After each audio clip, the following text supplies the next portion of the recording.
Tripling बैठे हो, गाड़ी का नंबर नहीं रखे हो, पीछे भी गाड़ी का नंबर नहीं है। ये कहाँ जा रहा है तार? ये मोबाइल में। जब मोबाइल आएगा तो कहाँ से उठाओगे? ये ऐसे जाएगा कान के अंदर। मैं छत्तीसगढ़ काडर का 2013 बैच का आईपीएस अधिकारी हूँ। बिहार के एक छोटे से गांव बेगूसराय जिले के चेरिया बरियारपुर से जन्मा। 40 साल की अपनी लंबी जर्नी के बारे में आपको बताना चाहता हूँ। बहुत लोग पूछते हैं सर आपने एमबीबीएस किया, देश के प्रीमियर इंस्टीट्यूशन से एमडी किया, फिर अचानक आप यूपीएससी की तरफ क्यों चले गए? तो मैं उन लोगों को बोलना चाहता हूँ कि आदमी जो चीज़ सीखता है वो जिंदगी भर वो काम आती है। जब मैं एमडी सेक्रेटरी कर रहा था एम्स की, तो मैंने देखा कि काफ़ी लोग मेरे पास आते हैं ट्रीटमेंट के लिए।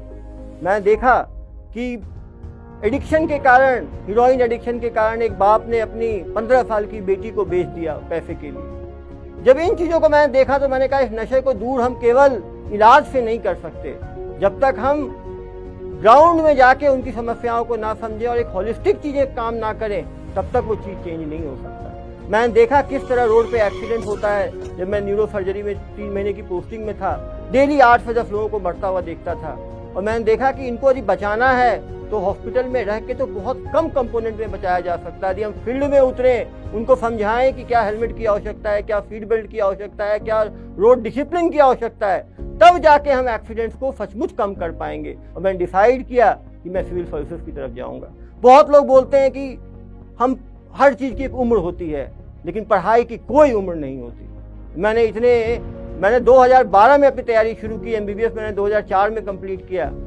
8 साल बाद मैंने तैयारी शुरू करी और मैंने ऑप्शनल अपना मेडिकल साइंस रखा, जिसको मैंने 2004 में छोड़ दिया था।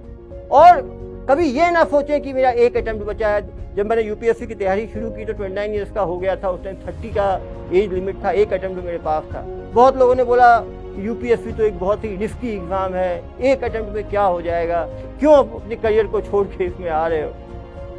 यदि जिंदगी आपको एक मौका भी देती है, वो बड़ा मौका है। कभी इस पे ना जाएं कि कितने मौके आपको मिल रहे हैं। उस मौके को इस तरह से दें कि आपका अंतिम मौका है और निश्चित रूप से सफलता आपको मिल सकती है। और ये ना भी मिली कोई सफलता तो आपको इतना एक्सपीरियंस उसमें मिलेगा कि वो कहीं ना कहीं काम आएगा। मुझे अभी भी वो दिन याद है, 2 जून 2013 जब मेरा यूपीएससी का रिजल्ट आया।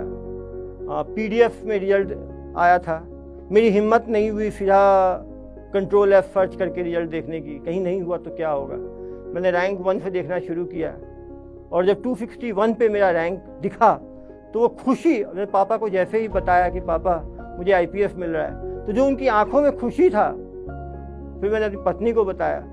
और ये भी बताना चाहता हूँ कि तैयारी के समय बहुत लोग यूपीएससी में बोलते हैं सर हम तो तैयारी करना चाहते हैं, फैमिली सपोर्ट नहीं करती, दोस्त सपोर्ट नहीं करते, मैं जॉब करके करूं या नहीं करूं, जॉब कैसे छोड़ूंगा। तो मैं बताना चाहता हूं उन लोगों को, जब मैंने तैयारी का डिसीजन लिया तो मेरी शादी हो रखी थी 2010 में।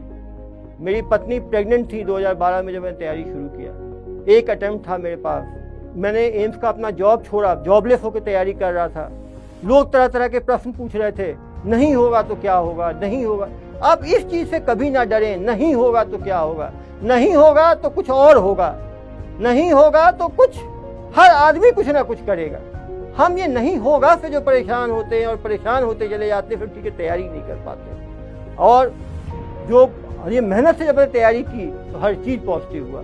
मेरा सिलेक्शन भी हुआ, प्यारा सा बेटा भी हुआ, फैमिली भी खुश हुई। तो यदि हमें परिवार वालों को खुशी देना है तो उसके लिए खुश होकर तैयारी करना पड़ेगा। जब मैं भारतीय पुलिस सेवा मुझे मिला तो फिर मैंने छत्तीसगढ़ काडर मुझे अलॉट हुआ। काफ़ी लोग मुझे सहानुभूति देने लगे, यानी तुम्हें छत्तीसगढ़ काडर मिल गया, वहाँ तो नक्सल है, वहाँ तो ये है। कुछ मजाक उड़ाने के लिए बोल रहे थे, कुछ सहानुभूति देने के लिए दे रहे थे। मैंने हमेशा ये चीज़ सीखा है कि हमें कुछ सहानुभूति पे कभी खुश नहीं होना चाहिए। जब मैं फ्रैक्चर भी हुआ, मैं नगराता भी था, तभी लोग सहानुभूति देते थे। इंडिया में लोग सहानुभूति में भी उपहास की तरह देते हैं। तो हमें खराब फील नहीं करना चाहिए। यदि कुछ हुआ है तो हमें फेस करना चाहिए और आगे बढ़ना चाहिए। काफ़ी लोग मुझे बोले तुम दिल्ली छोड़ के वहाँ क्यों चले गए। मैंने कहा आदमी की काबिलियत की परख तब होती है जब हम एक्सट्रीम कंडीशंस में, जब हम एडवर्सिटी में काम करें। और एडवर्सिटी में काम करने पे ही जो है आपकी पर्सनैलिटी के सारे गुण निखरते हैं। तो कभी भी एडवर्सिटी को आप अपॉर्चुनिटी के रूप में लें। जो चीज़ आपको मिला है, जो चीज़ अपना है, उस पर आप प्राइड फील करें।